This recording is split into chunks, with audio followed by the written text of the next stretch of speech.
જય શ્રી કૃષ્ણ મિત્રો, સ્વાગત છે તમારું જયશ્રીસ કિચનમાં। તો આજે આપણે બનાવીશું સેવ ટમેટાનું શાક। તો સેવ ટમેટાનું શાક તો ઘરમાં બધાના નોર્મલી બનતું જ હોય છે, પણ આજે આપણે થોડુંક અલગ સ્વાદથી બનાવવાના છીએ।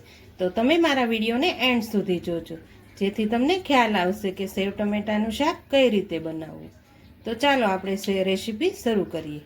તો અહીંયા આપણે ટમેટા વજનમાં 500 ગ્રામ લઈ લીધા છે, અને ટમેટા હંમેશા આપણે આ રીતના એકદમ પાકા આવે તેનો જ ઉપયોગ કરવાનો છે, તો જ આપણું શાક એકદમ સરસ એવું બની અને તૈયાર થશે। તો હવે હું ટમેટાનું કટિંગ કરી લઉં છું। તો અહીંયા આપણે બધા જ ટમેટાનું એકદમ સરસ રીતે કટિંગ કરી લીધું છે। હવે આપણે શાકનો વઘાર કરીશું। તો અહીંયા મેં એક પેન મૂકી દીધું છે। હવે તેમાં આપણે મોટી 4 ચમચી જેટલું તેલ એડ કરી દઈશું। તો અહીંયા આપણું તેલ એકદમ સરસ એવું ગરમ થઈ ગયું છે। હવે તેમાં આપણે રાઈ જીરું એડ કરી દઈશું। તો આપણા રાઈ જીરું એકદમ સરસ રીતે ફૂટે પછી તેમાં લીમડાના પાન એડ કરવાના છે। તો અહીંયા આપણે રાઈ જીરું એકદમ સરસ રીતે ફૂટી ગયા છે। હવે તેમાં લીમડાના પાન અને એક સૂકું લાલ મરચું એડ કર્યું છે। હવે તેમાં આપણે અહીંયા લસણની કળી એડ કરવાની છે। તો અહીંયા આપણે ગુજરાતી કાઠિયાવાડી શાક બનાવીએ તેમાં આપણે લસણની કળી તો એડ કરતા જ હોઈએ છીએ। હવે તેમાં અહીંયા મેં આદુ અને એક લીલું મરચું કટિંગ કરીને લીધું છે, તે પણ આપણે એડ કરી દઈશું। તમે જો એકવાર આ રીતે બધા જ મસાલા એડ કરી અને સેવ ટમેટાનું શાક બનાવજો તો સરસ એવો ફ્લેવર આવશે। તો હવે તે પણ એકદમ સરસ રીતે સતળાઈ ગયું છે। તેમાં અડધી ચમચી કરતાં પણ ઓછી હિંગ એડ કરી દઈશું। તો અહીંયા આપણા મસાલા એકદમ સરસ રીતે સતળાઈ ગયા છે। હવે તેમાં આપણે ટમેટા એડ કરી દઈશું। અત્યારે આપણે અડધા જ ટમેટા એડ કરવાના છે, થોડાક ટમેટા બચાવીને રાખવાના, તે પછી આપણે એડ કરીશું। તેને આપણે એકદમ સરસ રીતે મિક્સ કરી લઈશું।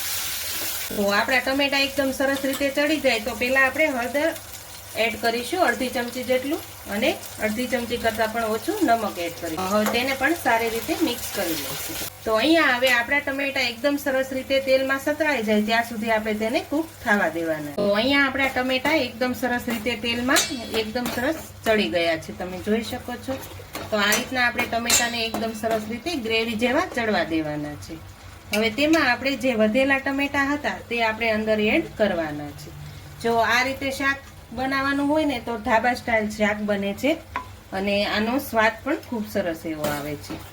જો આ રીતે તમે ફોડવા રાખશો ને તો આપણે જ્યારે ખાતો હોઈએ ને ત્યારે સ્વાદ તેનો એકદમ સરસ એવો આવે છે। હવે આમાં આપણે જેવા મસાલા નાખવાના છે તે બધા એડ કરી દઈએ। તો હવે તેમાં આપણે 1 ચમચી જેટલું ધાણા જીરું પાવડર એડ કરીશું, અને આપણે તેમાં લસણવાળું મરચું એડ કરવાનું છે। તો હું લસણવાળું મરચું એડ કરું છું, તમે જેવું તીખાશ ખાતા હોય તે પ્રમાણે તમારે એડ કરવાનું રહેશે।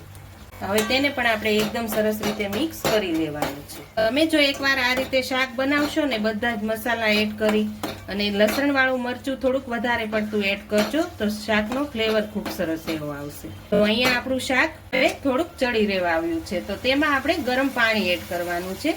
તો હવે હું થોડુંક રસો કરવા માટે ગરમ પાણી એડ કરું છું। તો અહીંયા આપણા ટમેટા એકદમ સરસ રીતે કૂક થઈ ગયા છે। હવે તેમાં આપણે પાણી એડ કરવાનું છે, તો આપણે થોડોક રસો કરવાનો છે। તો શાકની અંદર હંમેશા ગરમ પાણીનો જ ઉપયોગ કરવાનો, જેથી શાકનો ફ્લેવર એવો ને એવો જ રહે, ખૂબ સરસ એવો ટેસ્ટ આવશે। તો આ રીતે આપણે તમારે જેટલો રસો કરવો હોય તેટલું તમારે પાણી એડ કરવાનું રહેશે। તો અહીંયા મેં 1.5 ગ્લાસ જેટલું પાણી એડ કર્યું છે। તો આપણી ગ્રેવી એકદમ સરસ બની જાય ત્યાં સુધી આપણે તેને ચડવા દઈશું। તો અહીંયા આપણી શાકની ગ્રેવી જો તમે એકદમ સરસ રીતે ઘટ થઈ ગઈ છે। હવે તેમાં આપણે સેવ નાખવાની છે। તો તે પહેલા આપણે અહીંયા થોડીક ટમેટામાં ખટાશ હોય છે તો હું 1 ચમચી જેટલી ખાંડ એડ કરું છું, તો આપણું શાકનો ફ્લેવર ખૂબ સરસ એવો ટેસ્ટ આવી જશે। હવે તેમાં આપણે સેવ એડ કરી દેવાની છે। તો હવે આપણે તેમાં સેવ એડ કરી દઈશું। તો અહીંયા મેં સેવ લઈ લીધી છે, તો હવે આપણે સેવ એડ કરી દઈએ। તેને પણ આપણે એકદમ સરસ રીતે મિક્સ કરી લઈશું। તમારે જેટલો રસો રાખવો હોય તે પ્રમાણે તમારે પાણી એડ કરવાનું રહેશે। તમે જોઈ શકો છો, જો આપણું શાક સેવ ટમેટાનું એકદમ સરસ એવું બની અને તૈયાર થઈ ગયું છે, તમે જોઈ શકો છો। તો જો એકવાર આ રીતે શાક બનાવજો, બહુ સરસ એવો ફ્લેવર આવશે। તો તૈયાર છે આપણું એકદમ ટેસ્ટી એવું સેવ ટમેટાનું શાક।